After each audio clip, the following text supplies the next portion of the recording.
Napaka-cravings nga sa longganisa kaya kaninang paggising ko naisip ko gumawa na agad kaya ako ng longganisa para maulam ko ng tanghali.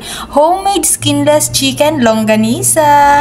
Pagkatapos ko ngang maglinis kaninang umaga nung aking area na nililinisan, nagsimula na agad ako magtadtad nitong breast chicken para sa aking longganisa. At dahil nga wala naman akong panggiling dito, hindi na rin ako makakalabas para bumili ng ground chicken. So nagtiyaga na lang akong magtadtad. After naman nun, hindi ako nasiyahan doon sa grated garlic ko. So tinadtad ko na rin siya para pinong-pino. Ang sabi nga nila, masarap daw ang longganisa kapag maraming bawang. So kaya dinalawang buo ko na para doon sa aking longganisa na gagawin. At sa wakas, sa pagtsatsaga akong magtadtad, natapos na rin ang chicken. Actually, ang masarap naman talaga pork longganisa. Kaya lang palagi ko nga sinasabi na dito sa Middle East ay bawal ang pork. Kaya kung ano na lang yung meron, yun na lang ang ating gagawin. Kung ano yung available, ganun. At sa isang malinis nga na bowl, pagsasama-samahin ko lang lahat ng ingredients, yung chicken, yung bawang na tinadtad ko kanina, siguro mga half cup yan.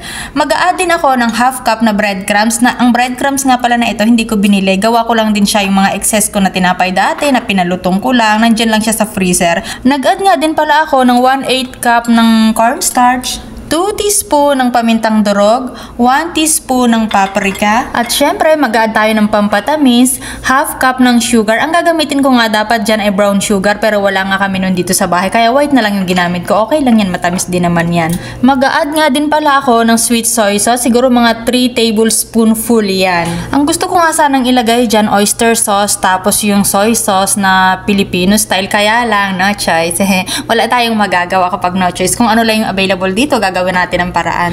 At para nga hindi mag-dry, mag-a-add ako ng 1/3 cup ng tubig. Pagkatapos ko ngang ilagay ang lahat ng ingredients, hinalo-halo ko lang siya para magsama-sama at dumasa. At ito na nga pala yung mga pinaghalo-halo kong ingredients at saka chicken para sa aking chicken longganisa. Tapos nung tinikman ko parang may kulang. Sabi ko, oy, nakalimutan ko pala lagyan ng asin. Kaya ayan, kakalagay ko lang ngayon ng asin at hahaluin ko lang ulit. Nilagyan ko na rin ng konting seasoning magic sarap. Dito naman tayo sa temang pagbabalot. Parang mahirapan ako dyan.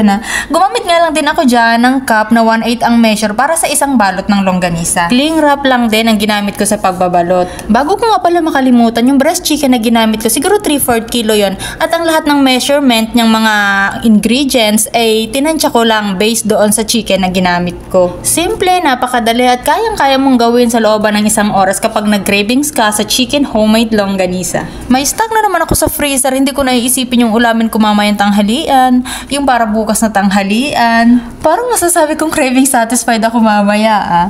Doon nga pala sa nagawa ko, naka 23 pieces ako ng longganisa. Dalawa lang naman kaming kakain itong kasama ko, kaya parang medyo tatagal ito sa amin ng ilang araw. And this is your Cusinera from Saudi Arabia. Thank you for watching!